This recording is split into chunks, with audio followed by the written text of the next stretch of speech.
មានអារម្មណ៍ថាវាมันស្រួលពេកវាក៏មិនពិបាកពេកដែរតែយើងអាចធ្វើបានបាទអាចធ្វើបានសង្ឃឹម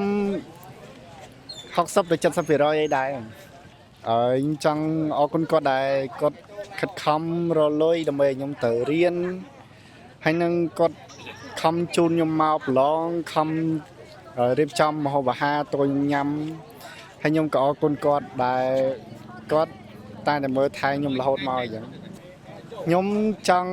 ឲ្យអរគុណលោកគ្រូអ្នកគ្រូដែលខិតខំបរៀនខ្ញុំកន្លងមកទោះបីជាពេលខ្លះខ្ញុំអត់ប្រកែឬក៏ខ្ញុំអត់ទទួលយកបានតែខ្ញុំក៏អរគុណគាត់ដែលគាត់តែខិតខំបរៀនខ្ញុំកន្លងមក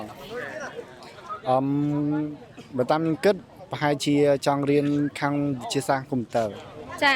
សង្ឃឹមថាជាប់70%ការរៀបចំរបស់ទីអប់រំក៏ដូចជាលោកគ្រូអ្នកគ្រូអនុវត្តអូនយល់ថាល្អទេសម្រាប់ការរៀបចំល្អចាយកចិត្តទុកដាក់ដូចជាយើង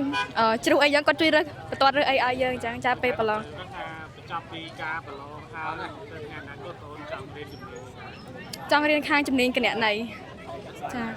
ចាចង់ដឹងចំណាប់អារម្មណ៍លោកគ្រូទេក្នុងនាមគ្រូការបរៀនហើយការរៀនរបស់កូនសិស្សកន្លងមកយ៉ាងម៉េចដែរក្នុងគ្រូបានសង្កេតយ៉ាងម៉េចបាទគឺចំពោះការរៀនគឺក្រុមគ្រូបង្រៀនរបស់ខ្ញុំគឺបានយកចិត្តទុកដាក់បង្រៀនពួកគាត់ទាំងមានម៉ោងបំពន់ទាំងម៉ោងរត់ទាំងម៉ោងគួរខាងក្រៅបន្ថែមហើយពួកគាត់ខិតខំប្រឹងរៀនប្រឹងរៀនគឺមិនដែលខានទេហើយដល់វគ្គចុងក្រោយនេះវគ្គបំពន់នេះគ្នារៀនរហូតដល់ម៉ោង9ម៉ោង10ទៀត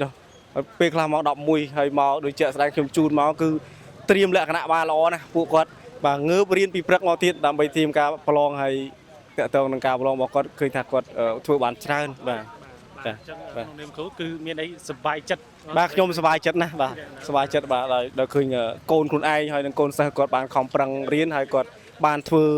បានច្រើនបាទតកតងនឹងវិញ្ញាសាដែលក្រសួងបានរៀបចំបាទអរគុណច្រើនលោកគ្រូខ្ញុំមានបញ្ហាទេបាទលោកគ្រូបាទ